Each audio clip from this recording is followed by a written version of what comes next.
nosso tópico é um tópico especial de hoje, é sobre esse processo que está na tela. Eu compartilhei esse documento com vocês, com todos os inscritos por e-mail, com um link, e também o próprio arquivo no grupo WhatsApp. Hoje mesmo eu posso compartilhar no chat novamente, tá? Mas pelo número do processo, pode dar um print da tela aí, se vocês quiserem. O relator é o Dr. Marcelo José Ferlim D'Ambroso. E eu vou fazer alguns comentários sobre 2 ou 3 parágrafos. No grupo, nós fizemos uma rápida discussão a respeito. Alguns são a favor, outros são contra, mas, enfim, isso daqui é um documento muito importante que vocês podem levar, inclusive, para outros processos. Vamos recordar, antes de mais nada, um pouco mais sobre o que significa nexo, porque nós vamos falar especialmente de uma parte do relatório dele, no qual ele recomenda, em princípio, por princípio, o uso do nexo técnico-epidemiológico, NETEP, em causas trabalhistas, e ele faz essa justificativa.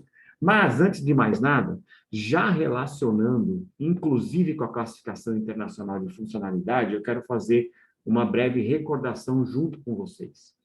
Quando se trata de quantificar, qualificar a incapacidade laboral, nós não estamos falando especificamente e também não estamos falando unicamente do corpo. Então, não se trata de uma alteração na função ou na estrutura do corpo que tem um valor ou que precisa ser transformado em um valor em percentuais de uma forma objetiva ou qualitativamente, leve, moderado, grave, etc. Quando se trata de incapacidade laboral, o conceito significa a dificuldade, a limitação, a restrição para as atividades do trabalho. O que eu quero dizer com isso é que 2 pessoas com a mesma alteração funcional, estrutural, a mesma alteração fisiológica, anatômica, o mesmo problema na função ou na estrutura do corpo, vai gerar um grau de incapacidade laboral diferente se forem 2 profissionais de áreas distintas. Por exemplo, o exemplo que nós mais usamos e falamos também de um artigo que está livre na internet, que compara um trabalhador da construção civil com um pianista profissional. Ambos tiveram amputações em dedos das mãos. Um está completamente incapaz para o trabalho, no caso do pianista, e o outro trabalhador da construção civil não está incapaz para o trabalho, embora possa ter algum grau de perda. Então, esse é só um exemplo para demonstrar que não é a alteração no corpo que determina o grau da incapacidade laboral. Óbvio que isso depende do ambiente, das barreiras e dos facilitadores ambientais necessários para a execução das atividades do trabalho, das tarefas do trabalho, porque são coisas distintas, atividades e tarefas, e as próprias atividades inerentes à profissão, que, claro, se elas estiverem prejudicadas, quanto mais prejudicadas elas estiverem, maior é o grau de incapacidade laboral. Basicamente, nós precisamos tirar a incapacidade laboral do corpo e transformar a incapacidade laboral em algo que envolve o corpo, o ambiente e as atividades inerentes àquela prática laborativa. Tudo que está em vermelho nesse slide, vocês veem algumas letras em vermelho. Para quem não conhece, vocês vão conhecer cada vez mais em nossos encontros e em nossas discussões, são letras que representam os componentes da Classificação Internacional de Funcionalidade, da CIF. É importante ressaltar que essa classificação não é uma classificação substitutiva da CID, como alguns, não sei por qual motivo, mas imaginam que a CIF substitui a CID. São classificações de coisas diferentes, não é possível essa substituição.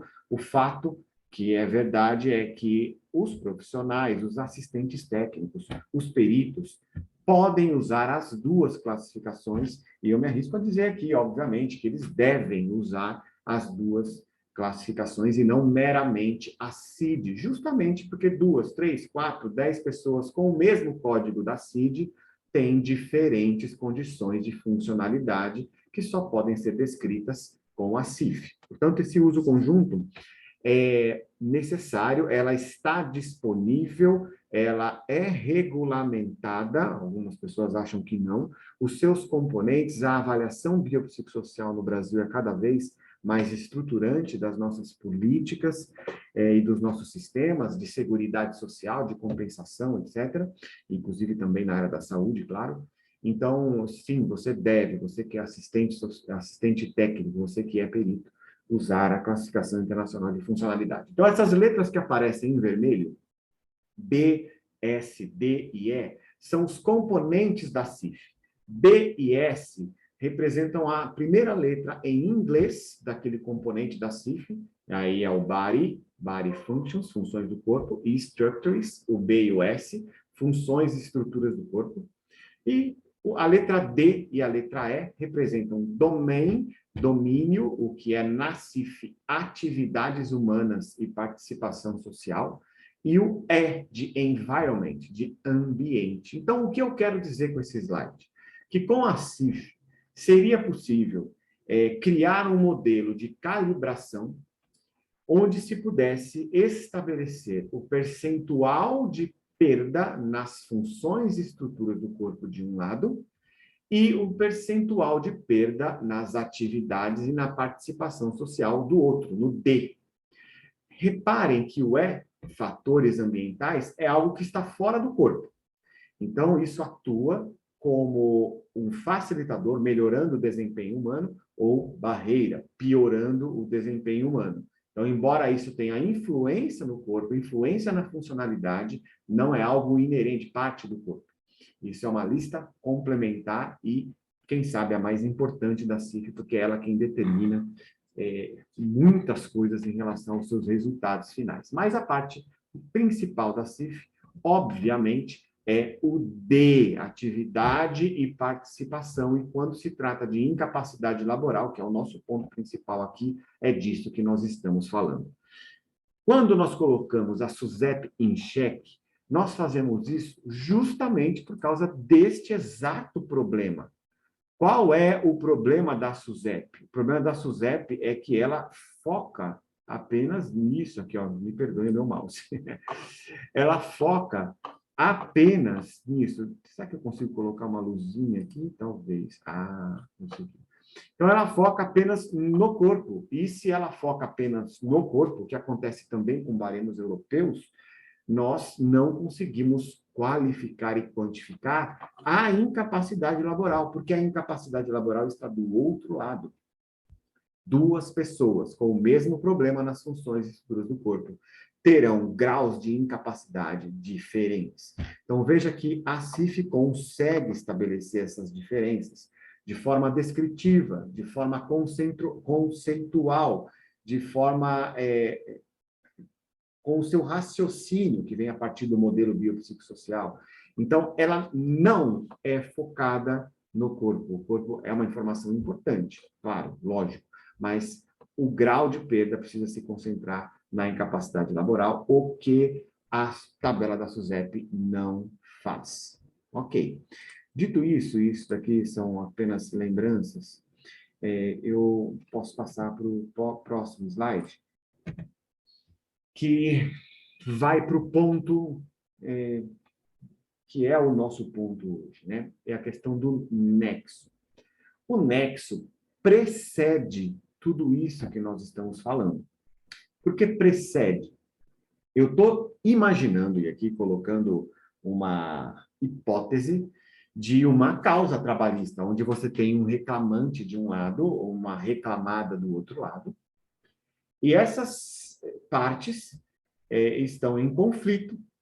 O reclamante diz que tem um problema que o incapacitou para trabalhar, totalmente ou parcialmente, e também diz que é a reclamada, é a empresa que causou essa dificuldade.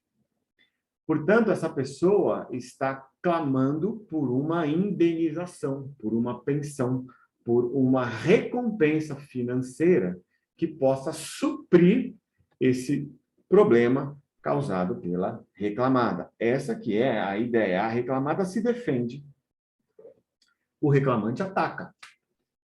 Só que, para que haja a possibilidade de quantificar a incapacidade laboral para poder para o juiz poder determinar qual é o tamanho da indenização, qual é a magnitude da indenização, é necessário graduar, é necessário antes estabelecer se realmente foi o trabalho que causou esse dano.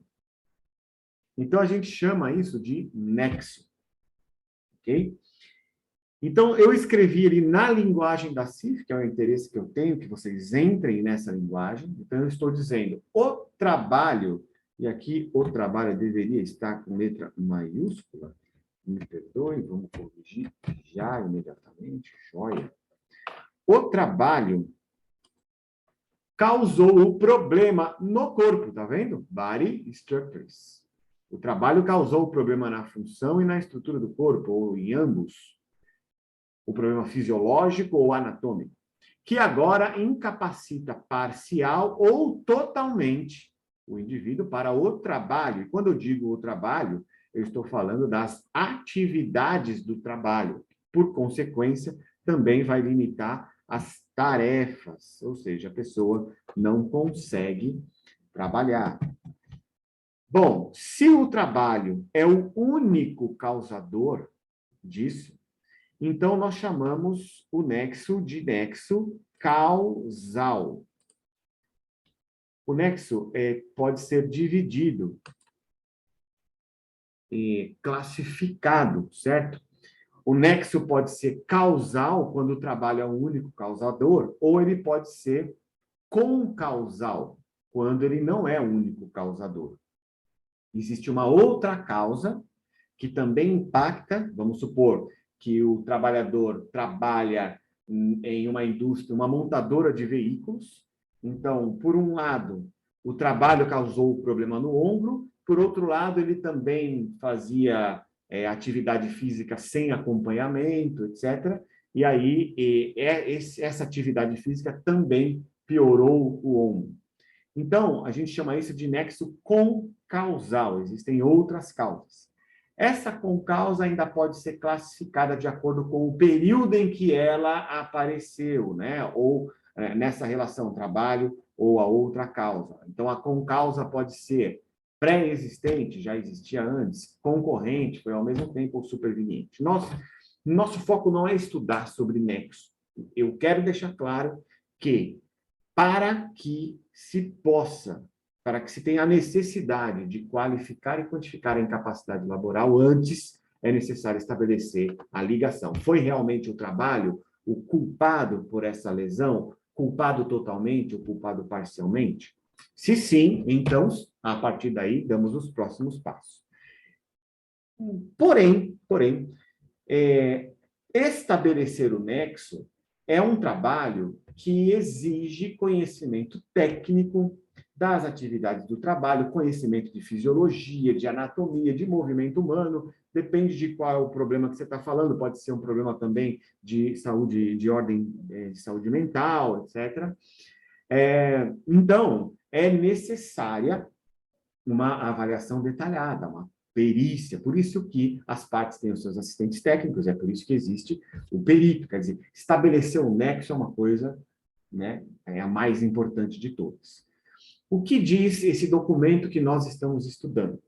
Ele diz que, antes de mais nada, mesmo antes dessa avaliação técnica, é necessário, é prudente e é bom usar um documento que já existe, que por meio de um estudo epidemiológico, que levantou, por estudos de associação, as doenças, os problemas mais comuns, de acordo com a área, o tipo de profissão que a pessoa exerce, se esse nexo técnico epidemiológico, ele mostra, aponta que aquele problema é muito frequente naquela área, então considera-se que o nexo existe.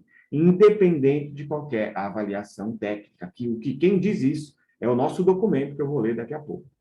O NEXT técnico epidemiológico, então, é um método que tem a finalidade de apontar quais condições de saúde estão conexas, ligadas com determinadas práticas profissionais ou área de atuação profissional. Ora, se uma lesão no ombro é comum em profissionais de montadoras de automóveis, e aparece uma pessoa, um reclamante, que é de uma montadora de automóvel, que tem uma lesão no ombro, então está dado aí um nexo. Existiu uma lei, que era 11.430, e depois um decreto do ano seguinte, tratando a respeito disso. Agora, antes de passar para o meu último slide, eu já estou acabando, eu quero mostrar para vocês aquilo que eu deixei preparado e que eu enviei para vocês antecipadamente. Se eu não errei, ele está aqui. Não, eu errei. Desculpa, gente, está aqui o e-mail da minha filha, vamos tirar. Talvez aqui. Aqui. Vamos lá. Muito bem. Esse é o documento que eu mandei para vocês. Tá bom? Nós estávamos lá na página 2. Então, aqui está o número do processo. E ele é um trecho, tá? Então, o que é que diz o relator? Destaca-se que o nexo técnico epidemiológico previdenciário, olha, que ele está buscando lá no previdenciário, é uma metodologia que objetiva identificar as doenças e os acidentes que estão relacionados com a prática de uma determinada atividade profissional pelo INSS no Brasil. Então, estudos apontam que tais doenças são frequentes em tais áreas.